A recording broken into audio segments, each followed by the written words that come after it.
Good morning. It is a hot morning here in Houston, Texas. But today I'm going to do a comparison of the Guiding Light Tarot and the Black Tarot by Victoria Iva. I've done individual flip throughs of both of these decks, and you can see those in my video list. So this is the box for the Guiding Light Tarot, and this is the box for the Black Tarot. Both of them are by the artist Victoria Iva, and both are published by Dezarey Publishing. So, as you can see, one deck is black and the other deck is white. This is the Guiding Light. It has this really nice pentagram with the silver foiling. The sides are a little holographic, rainbow holographic. The Black Tarot kind of has this little wet backing with a matte black side. These cards are matte, and these cards are very glossy, slippery, very different from one another. So I thought it would be fun to do a quick comparison of both the decks. We're going to go through the majors first. Let me pull those out. So here we have the Magician and the majors for the Guiding Light Tarot. The Magician. So you can see how the art is similar.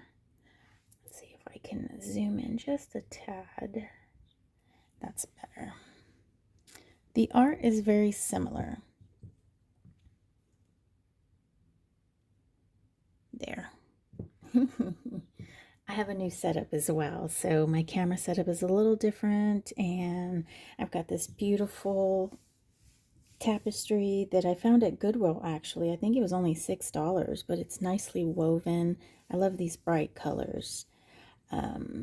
It's beautiful. I think it's made out of an acetate, and kind of looks Peruvian, maybe, I don't know, somewhere South American. It doesn't look too Mexican, but it very well could be. Anyhow, okay, so back to this. So here we have the Magician. Both of them are robed individuals. This one has a lemon skate up at the top. This one is holding an orb of sort in the Black Tarot. Here we have the High Priestess. The Guiding Light Tarot has the moon. We see her face here. The High Priestess here sort of looks like she is in the Black Tarot right here. She looks like she's in a contemplative state. She's got the moon behind her, the full moon at that. The Empress. Okay, so both of these are beautiful. I love the coloring in the Guiding Light Tarot. I really do, but I also love a baby in utero here, and here she's swallowing an orb of light as to feed this baby, which I think is amazing. It's the Empress. So the Emperor, here we have sort of in the Black Tarot, we have a strong man. Very strong. He's sort of sitting.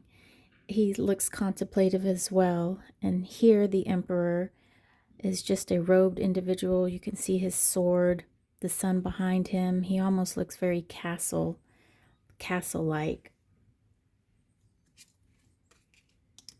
The Hierophant. In the Black Tarot, we have looks like a male here. It looks like he's holding maybe the universe in his hands on his shoulder.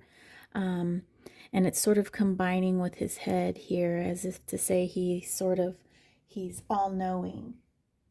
I'm going to grab my tea. I'll be right back.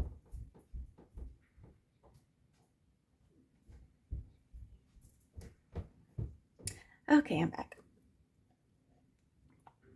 Oh, green tea, so good. Okay, yeah, the Hierophant. And here the Hierophant, robed individual, and we see this the cross right here. Also a little beacon of light right at the tip of his head. So, card number 6, the Lovers. This, in the Guiding Light Tarot, we have a man and a woman, almost as if they were one. As if they were one. They are one. And here for the Lovers, we have, looks like a male sitting down with a female in his lap, and they are just intertwined. We have their heads intertwined. The arms looks like they are becoming her and she's becoming him. Full moon in the background. So the Chariot, these two are very different. So this Chariot, or the Black Tarot Chariot, has sort of a checkerboard background, and it just looks all kind of crazy. And here's a Chariot in the back with the horses, the man in the chariot. Let me see, I get a little close up of that. Yes, and you can see he's moving. There's action. Here we have the two Sphinxes. They're both black. Usually there's one black, one white. And here's a little compass as to show that the chariot is about movement, direction. And this little thing right here is cool. The coloring of this card, I think, is amazing too. There's a gradient. I'm not sure if the camera's going to pick this up, but there is a gradient behind here. Starts out sort of teal, and then it kind of goes up into an indigo, and up to, I don't know, I want a muddy green? I'm not sure. Anyway, there's a gradient. And these sphinxes are actually sort of skulls, right? With the feathery wings. Okay, next card, card number 8 is Strength. The Guiding Light Tarot, we just have the lion. His tail is in a partial lemon skate. The coloring of this card is beautiful as well. I do like the purple and this salmon color here. I think that's amazing. With the sun up top. This card generally represents Leo. The Strength card here in the Black Tarot. So we have a female figure here, and it almost looks like she's in the jaws of perhaps the lion. We have some teeth. These canines here, which could be interpreted as canines, also stalactites and stalagmites, and she's maybe sort of balancing the two with her strength. Card number 9 is the Hermit. In the Black Tarot, we have maybe a traveler who's going towards the light. And here we have the Hermit holding a staff with a little bit of light at the top, and then there is some nice cloud action in the back. I really do love the coloring of the Guiding Light Tarot. It's very muted qualities, yet the coloring is just beautiful. If you can hear that noise in the background, sorry about that. We've got a warehouse, I guess you could say, that's behind us, and they're doing some little bit of construction back there. Anyhow, card number 10 is the Wheel of Fortune. The Black Tarot, we just have this wheel here, and I'm not quite sure what the symbolism is. Usually it says Rota, R-O-T-A, but I mean, this could be like the moon. I don't know what this is. But that's the wheel in the Black Tarot. And then we've got some planets back here. So we've got Saturn. I'm not exactly sure what all these planets are, but I know that's Saturn because of the rings. Here we have the typical, okay, this is not typical because this doesn't say Rhoda, but we have some more symbolisms here. So I'm guessing this might be Aquarius, and perhaps this is Mars, and I'm not sure what that is. Here is the Rhoda. Found it. Moon, sun, yes. And then we have the snakes. Ooh, look at those snakes. Look at that snake. Then we have the same snake up here. Looks good. And the corner of each of these has the elemental signs. Okay, Card number 11 is Justice. In the Black Tarot, we have an eye with some teardrops coming down. 2 hands down here. Pretty cool. The Justice card in the Guiding Light Tarot, we have a hand sort of shooting up in between. Perhaps this is 2 moons. Maybe this is a dark half moon. I'm not exactly sure. And I would not say that this is a robed individual, but perhaps this is a veil. The hand is piercing through, the hand of justice, perhaps piercing through the veil. Maybe that's the symbolism. Let's see what it says in the book. Let me just look really quickly. Okay, justice represents detached decision-making, logic, and the power of knowledge without emotional influence. I'm going to let you guys read that on your own. Justice as an archetype is the 11th teacher of the Fool, showing us the importance of objectivity analysis for determining outcomes and making important decisions.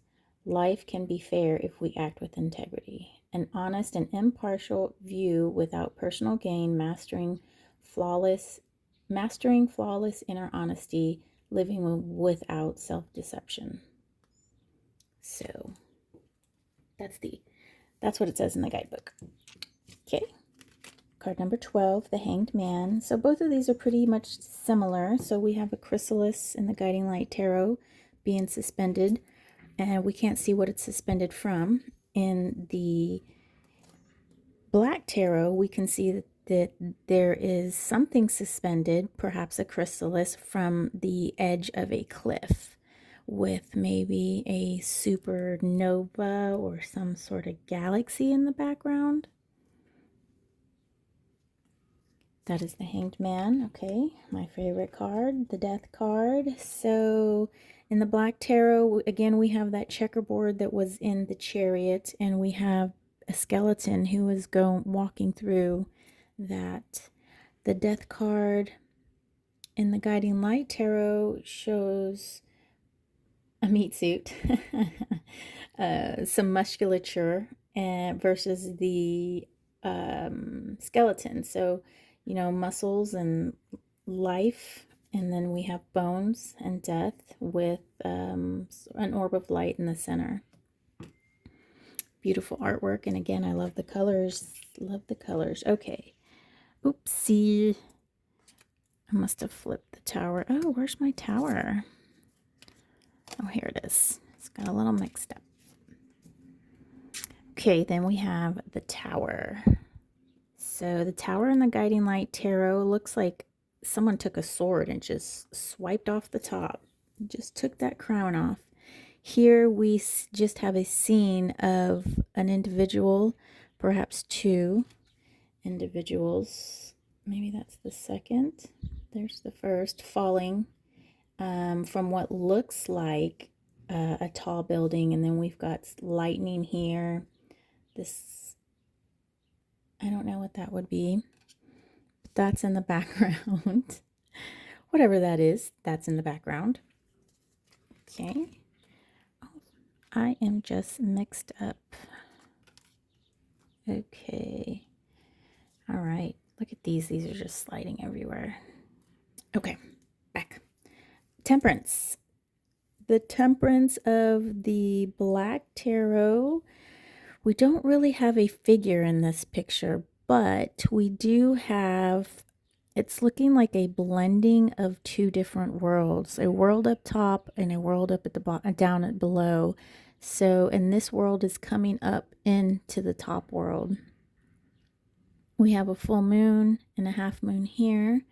The Temperance in the Guiding Light Tarot. So there's 2 individuals, perhaps maybe separated by this horizon. Maybe this is a reflection. This could be a reflection in a pool. We see that the orb of light is here, but not here. So left up to interpretation of the reader. And we have the Devil.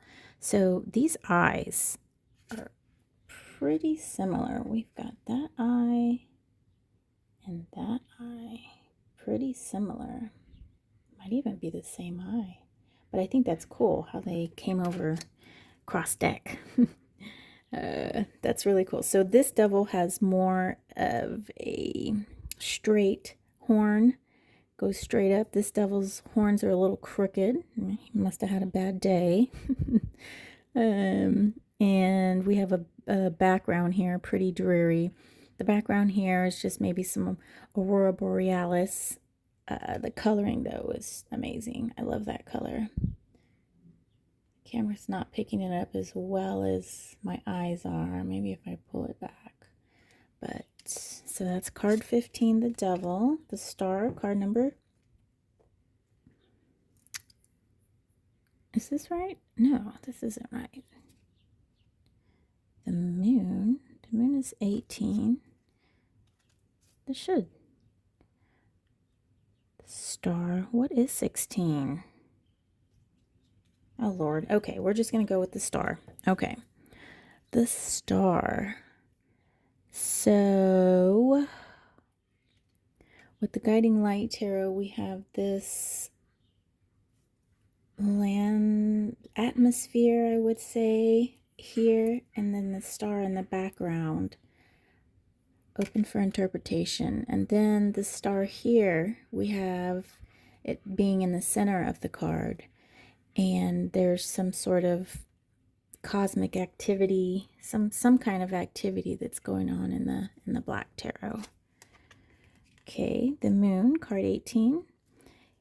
Both of these cards show the phases of the moon, but in different ways. So this starts with the full moon in the center and the phases radiating out. This one starts with the full moon at the bottom and the phases going upwards.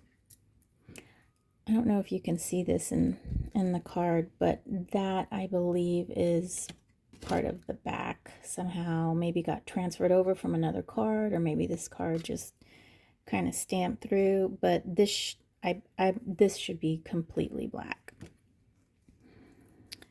Okay, the sun. For a moment there, I thought this card was upside down. So we have the sun here, nice bright ball of fire. And the reason why I thought this was upside down is because I thought this would be landscape, but perhaps this, I don't know, more atmosphere. Again, up to interpretation with the artist. Here it looks like we have a sun in the center, and this must be its radiating corona. And these here can be those sunbursts. Judgment. Not so much a figure in here, but we do see a hand coming up. So this must be some kind of energy or something that is maybe helping the hand. Here, Judgment is almost like the Temperance card, except this is cut in half. This bottom half, skeletal. This half is musculature. The World. So for the Guiding Light Tarot, we have a star. It looks like the North Star in what looks like some sort of orb, and it's radiating out with the elemental signs on the side, on the four corners. And the Black Tarot, here's the cosmic egg. I'm guessing that's what it is, or it could be a dragon's egg. And it's looks like it's either the light is coming in or light is coming out. Not exactly sure. Open for interpretation. And here we have the Fool. So this Fool in the Black Tarot, we have him dancing with his little dog, his skeletal dog, just sort of looking at him. And the Fool is balancing on there. Then we have a full moon up there. And the Fool here has this crazy grin. That is just amazing. I just love that. And he's a robed individual, which is also sort of turning into the atmosphere, the background. Okay, so those are the majors. So let's go to the suit of wands. We'll start with the aces.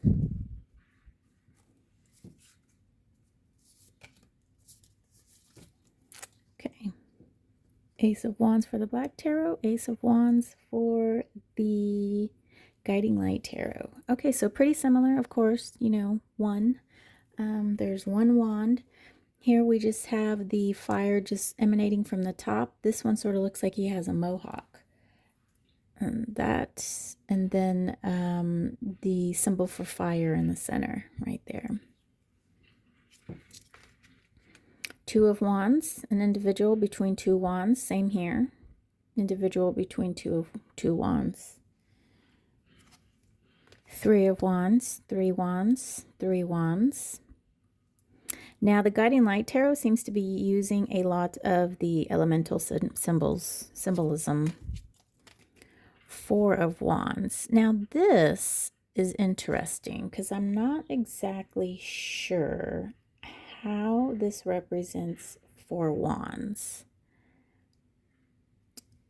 But that's the four. And here we have the four wands with the elemental symbol in the center. Five of Wands. Here we have maybe this 1, 2, 3, 4, 5. Perhaps these little sticks here are the wands. And then we've got individuals, skeletal guys, maybe in a quarrel, fighting. I mean, it does look like an ominous card. And then the Five of Wands here, these are, instead of being nice and orderly, we have them in a different pattern. Well, it's an orderly pattern. I can see that pattern replicating. Six of Wands, an individual, maybe a strong man. And then Six of Wands here, we have six wands. So the Guiding Light Tarot is more of a, sort of leans towards the Marseille a little bit more, whereas the Black Tarot has illustrated minors. Sorry, I probably need a sip of tea here. Seven of Wands, here's that replicating from the Devil and the Chariot card. No, actually, I'm sorry, it's Death. Death has had this background. Okay, oh, and this Seven of Wands, I like this guy. Eight of Wands, movement, which this card in RWS does represent movement. Both of Victoria Iva's cards, the description of the cards are more in line with the RWS system. Nine of Wands. There seems to be a figure, maybe? That looks like a face for the Nine of Wands. And this guy is just standing tough and tall with his 9 wands. Okay, 10 of Wands. So you can hardly see, but we have an individual here with his burden. Looks like lots of boulders. And then the entire landscape of the card. It just shows him and this I wouldn't say barren landscape, but it doesn't look very forgiving. And then here, the 10 of Wands. We have 10 wands. Page of Wands. This guy's holding his wand. This guy just has that little mohawk that's prevalent in this suit. Knight of Wands. Well, we've got a individual on the horse holding his wand. Here we have just the skeletal of a horse. And I don't really see the wand. Perhaps this is the figure. Oh, here's the horse's face. Kind of looks almost dragon. You know, I really like both of these decks, and for different reasons. So, Queen of Wands. Here is the mohawk, and it looks great on her. Queen of Wands here, she is very much almost an elemental, fire elemental. Just amazing. King of Wands. Here we got the Mohawk. And these two would be facing one another. That's super cool. I wonder how this looks with this. So here he looks like he has his wand. And then this guy doesn't have a wand. But I think this little Mohawk here is what is the cohesive element with that suit. Okay, so now we're going on to the suit of cups.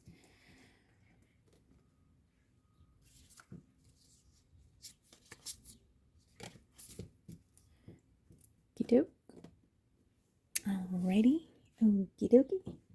Okay, single cup. We have a drop going in there. We have a heart up here.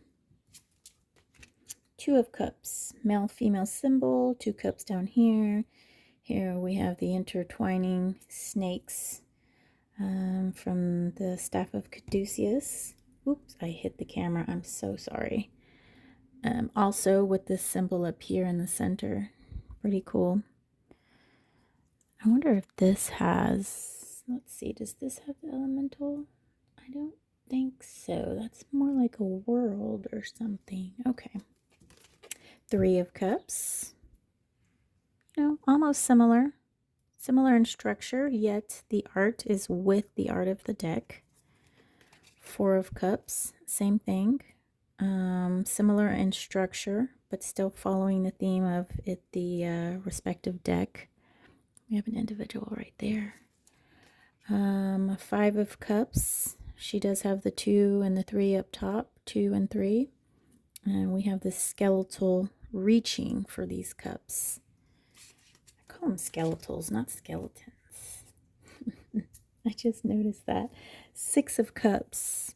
So instead of having things in the cup for the Black Tarot, we have an individual in between the 3 cups. And then here we have the vegetation growing out of the 2 on the bottom. 7 of Cups, we have a female standing atop of the 7 in the Black Tarot with this background. And then here the 7 of Cups. This always represents like choices, but here we have the planetary symbols.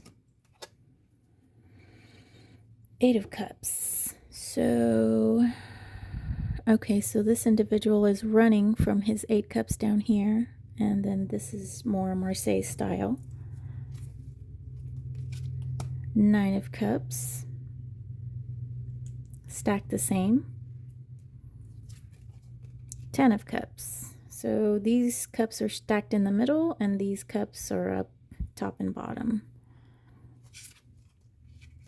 Page of Cups. So this guy is like a seahorse. I mean, look at his face. He's like a seahorse. He's got a tail. And this page is just a robed individual. He looks like he's got a cup on his head. His head is part cup. The Knight. We can hardly see an individual on this. I mean, this is kind of short to be a leg, right? So maybe this is a wing. Here we have an individual on the horse walking through what looks to be like a beach. Queen of Cups. There is the cup on top of the head. And this is also reminiscent of a sea creature. Mermaid, yet I'm getting octopus vibes here. King of Cups.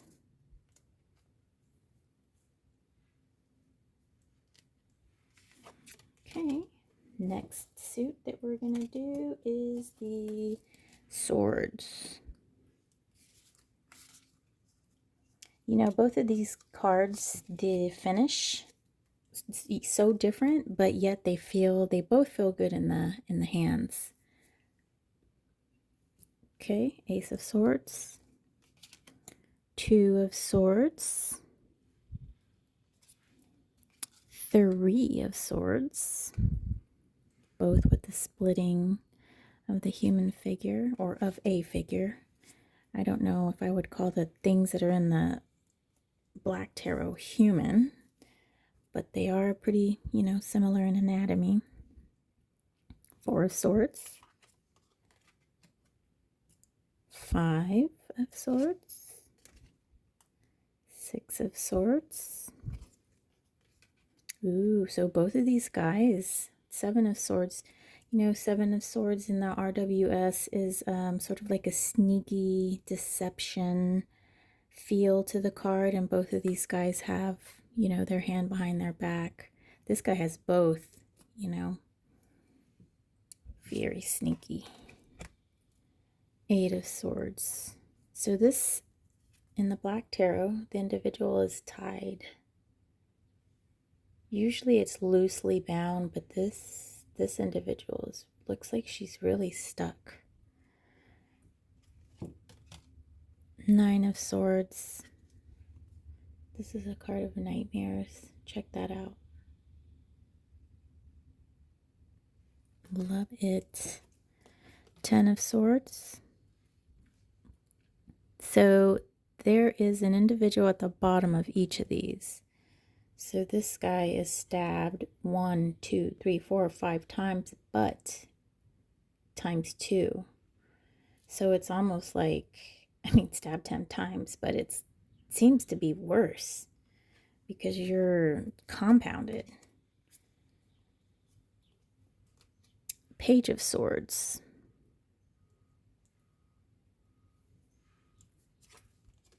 Knight of Swords. Queen of Swords.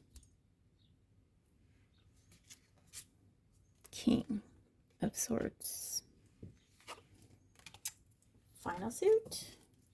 Pentacles. Pentacles, Pentacles. Okay, so here in the Black Tarot, these are called Ace of Spheres. And in the Guiding Light Tarot, it's Ace of Pentacles. Ace, 2, 3, 4. This guy looks pretty cool. Kind of an aquatic, maybe amphibious. 5 of Spheres. 6. 7.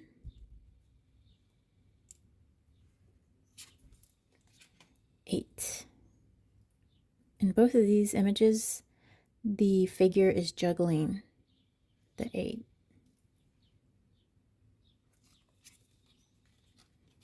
9.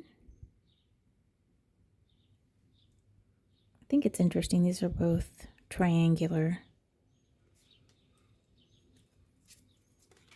10. So this is actually kind of a landscape. Maybe a change over time. Page of Spheres, Page of Pentacles, Knights. In the Black Tarot, instead of a horse, it's being represented as a rhinoceros. Queen.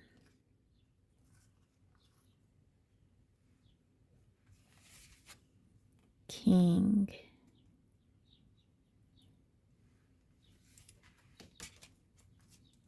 And that concludes the Guiding Light Tarot and the Black Tarot comparison.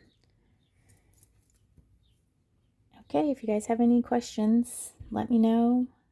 Both of these are done by Victoria Iva, published by Dezarey.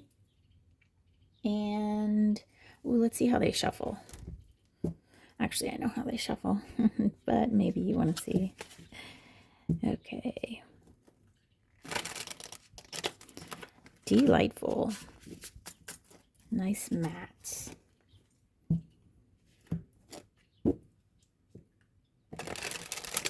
This one shuffles great too. And there you have it. You guys have a nice day.